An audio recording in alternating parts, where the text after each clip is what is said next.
The Amenas hostage crisis began on 16 January 2013, when al-Qaeda-linked terrorists affiliated with a brigade led by Mokhtar Belmokhtar took expat hostages at the Tigantorine gas facility near in Amenas, Algeria. One of Belmokhtar's senior lieutenants, Abdul al-Nigeri, led the attack and was among the terrorists killed. After 4 days, the Algerian special forces raided the site, in an effort to free the hostages. At least 39 foreign hostages were killed along with an Algerian security guard, as were 29 militants. A total of 685 Algerian workers and 107 foreigners were freed. 3 militants were captured. It was one of many attacks in the Maghreb carried out by Islamist groups since 2002. The best information about the attack comes from the transcript of the eyewitness evidence given to HM Coroner in London. See the transcript of the evidence. Tigantorine gas facility is located about 40 kilometers southwest of In Amenas, close to the Libyan border, and about 1,300 kilometers southeast of Algeria's capital city, Algiers. The Algerian state oil company Sonatrach operates the gas field jointly with the British firm BP and the Norwegian firm Statoil. It supplies 10% of Algeria's natural gas production. The crisis began in the early morning of 16 January 2013. Around 32 Islamist terrorists in 4 to 5 vehicles, who had entered Algeria from Libya and northern Mali, attacked a bus transporting employees from a natural gas plant near the town of In Amenas in far eastern Algeria, about 60 kilometers west of the border with Libya, killing a number of the employees. At 5:40 a.m., militant gunmen in Toyota Land Cruisers stormed the base Davai. The terrorists also attacked the central processing facility itself.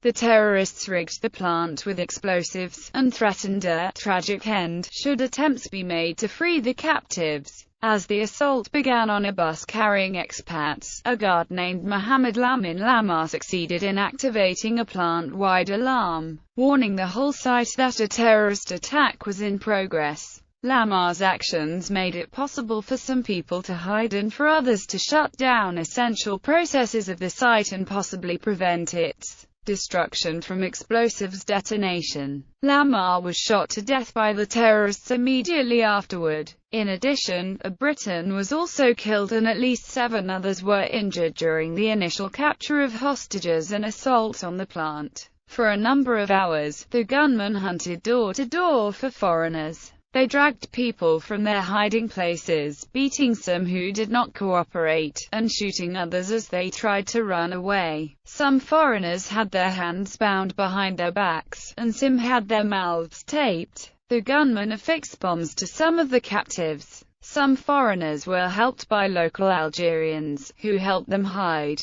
Subsequently, Algerian security forces surrounded the facility. At midday local time on 17 January, the terrorists at Base Davai decided to drive to meet those in the CPF. They loaded hostages into 6 vehicles and drove out onto the road. During the 3 kilometers journey they were attacked by the Algerian military and all 6 vehicles were stopped. 4 were blown up and 2 were riddled with bullets. See the transcript of evidence at the London inquest. A few hostages managed to escape, including some Britons who helped other hostages. On 18 January in the afternoon, the terrorists exploded a bomb at the CPF, murdering some hostages, and the military attacked the CPF, bringing the siege to an end. Perpetrators, an al-Qaeda-affiliated group, known variously as both Katabat al-Malathamin and al-Muwakki'in by Dima, perpetrated the attack. The terrorists were under the command of Mokhtar Belmokhtar, known also as Khalid Abu al-Abbas.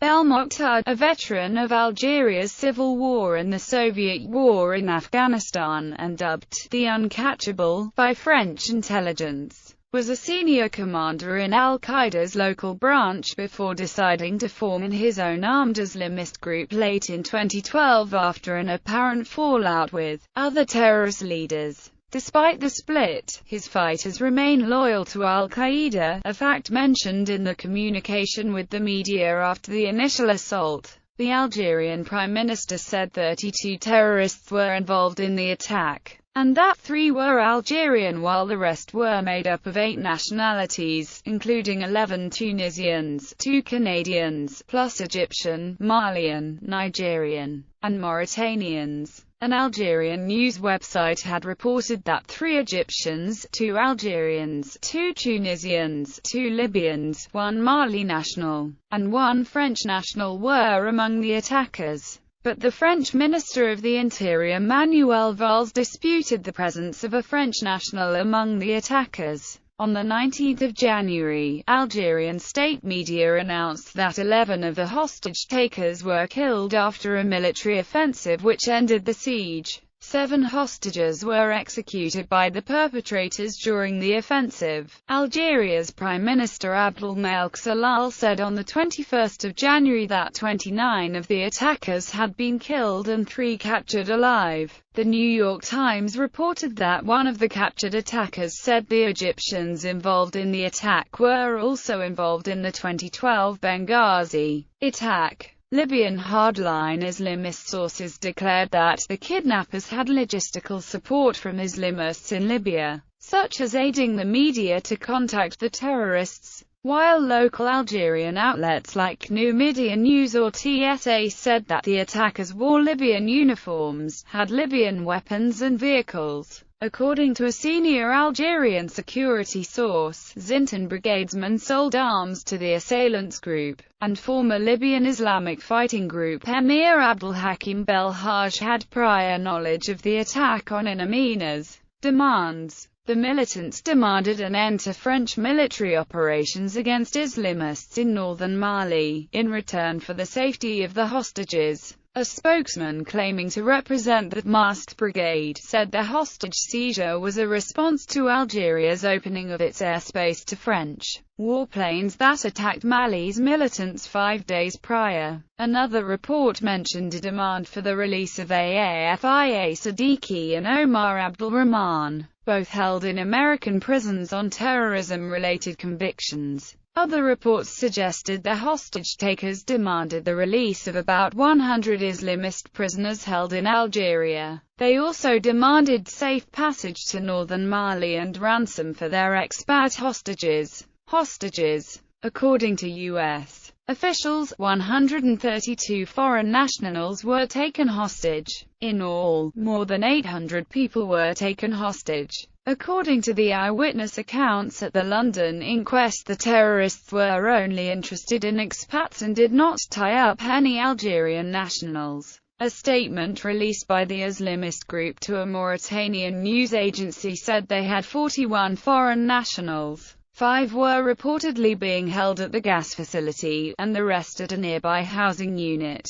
The number included 13 Norwegians, 7 U.S. citizens, 5 Japanese, 1 Irish, as well as nationals from France, Romania, and the United Kingdom. France 24 broadcast parts of a phone conversation with a French hostage, who said he was being held along with British, Japanese, Filipino, and Malaysian nationals. On 17 January 2013, one Algerian security official told the Associated Press that at least 20 foreigners had escaped. Algeria's private Ennahar TV channel cited 15 foreign hostages, including 2 Japanese, a French couple and the sole Irish national, as having escaped or been freed. Earlier, the Algeria Press Service news agency reported that some 30 Algerian workers managed to free themselves. According to U.S. officials, 100 of the 132 foreign nationals had either escaped or been set free by midday 18 January. The same report stated that 500 Algerians had been rescued as of 18 January. One American worker was also confirmed dead on 18 January. Deaths on 19 January. 11 militants and 7 hostages were killed in a final assault to end the standoff.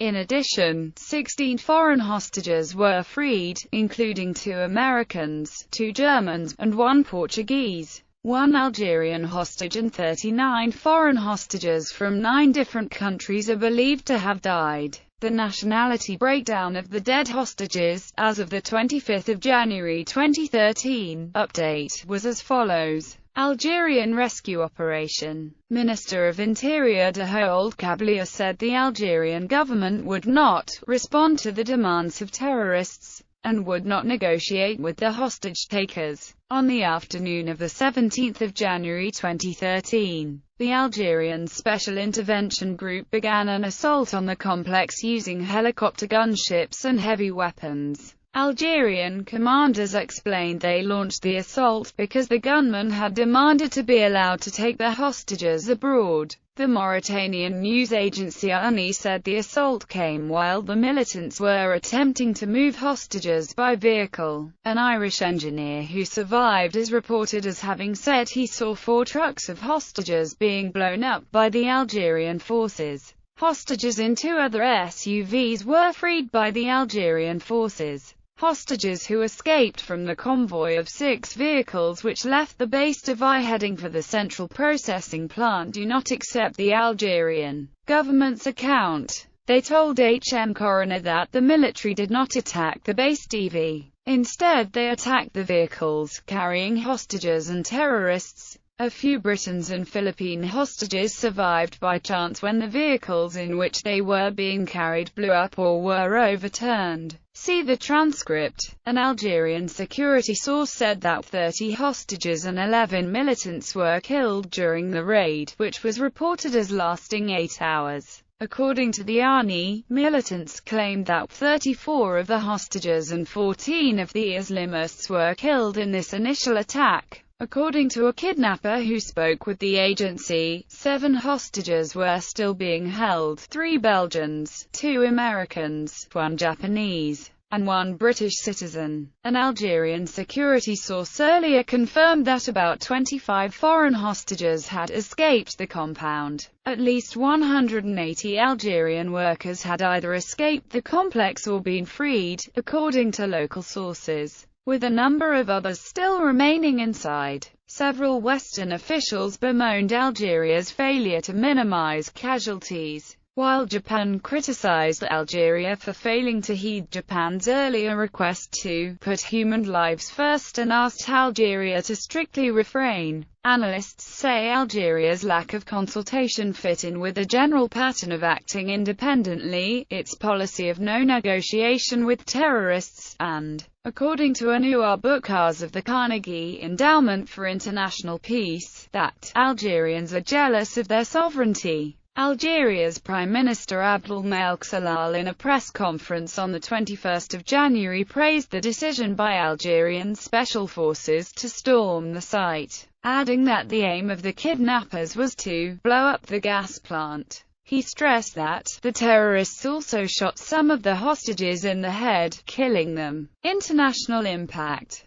Canada. The Canadian government said Canada condemns in the strongest possible terms this deplorable and cowardly attack and all terrorist groups which seek to create and perpetuate insecurity in the Sahel countries of West Africa. Colombia. The Colombian government confirmed the death of Carlos Estrada, BP vice president for Northern Africa, who had worked for the company for more than 18 years. Estrada was at the time a resident of the United Kingdom, France. French officials confirmed that 1 French citizen was killed. France defended Algeria's handling of the crisis. Iran's Press TV conducted an interview titled "A West Liable for Algeria Hostage-Taking," which interviewed Lawrence Freeman of the Executive Intelligence Review. Press TV supported his conclusion that the US, and the puppets Saudi Arabia and Qatar, which have in the first place played a role in the creation of rebels, are the root cause of incidents such as that which took place in Algeria. Ireland.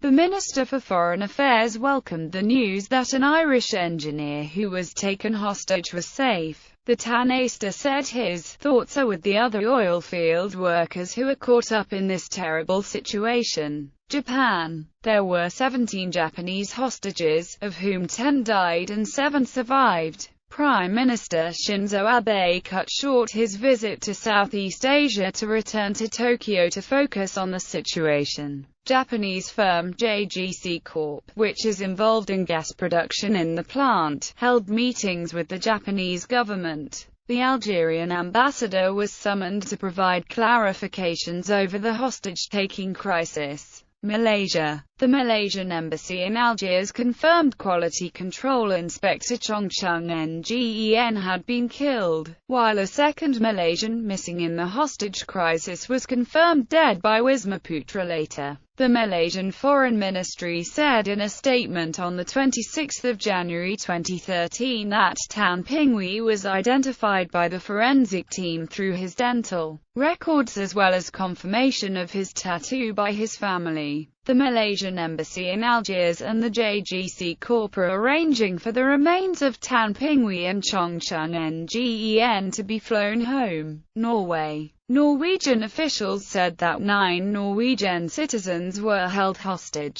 By the morning of 18 January, one had been freed. Norway sent a crisis team to their embassy in Algeria. They sent a commercial airliner that had been modified into a flying hospital. Philippines. Raul Hernandez, spokesperson for the Department of Foreign Affairs, said that at least 6 Filipinos were killed. Romania. The Ministry of Foreign Affairs said that 5 Romanian citizens had been taken hostage, one of whom was killed while trying to escape. Another died hours later in a hospital. Turkey. The Ministry of Foreign Affairs said that 3 Turkish nationals survived. The ministry identified the incident as a terrorist attack, and strongly condemned it. United Kingdom. Prime Minister David Cameron confirmed that 3 British nationals had been killed, and another 3 were presumed dead. He stated he had not been informed in advance by Algerian authorities that an attempt to free the hostages would take place shortly. United States. 3 Americans were killed. Frederick Bartatio of Katy, Texas, Victor Lynn Lovelady of Nederland, Texas, who lived in the Houston area, and Gordon Lee Rowan of Sumter, Oregon. The U.S. maintained its policy of zero negotiation with terrorists. Aftermath. England, Norway, the Philippines, France and Japan each have different methods of dealing with the overseas death of their subjects. France is carrying out a judicial investigation. The French authorities will not exchange evidence with the UK coroner. Norway has no coronial process. In the UK, a coronial hearing took place from September 2014 and is still ongoing. 69 witnesses were called and most gave evidence from the witness box in Court 73 in the High Court in London. All were cross-examined by the families of the deceased. The inquest should be complete by the end of January 2015.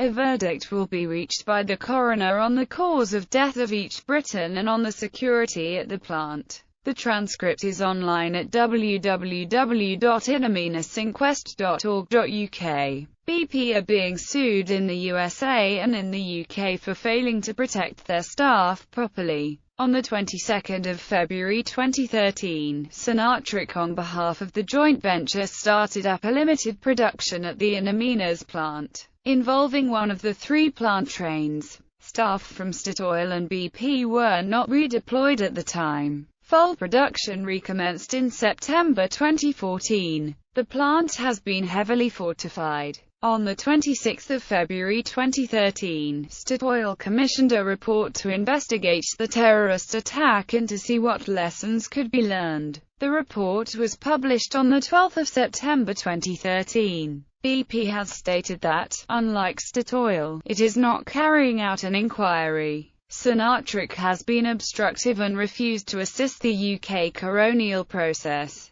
The 3 captured terrorists are for criminal trial in Algeria. As of July 2014, unlike the families of BP and Statoil staff, there are still families of deceased agency workers who have received neither moral support nor financial recompense from the joint venture. These families have had to cope with losing not only their loved ones but also their means of support in countries where there are little or no social welfare systems. The JV claims that all agencies involved were contractually obliged to provide life cover, but the JV failed to verify that their agents complied with this.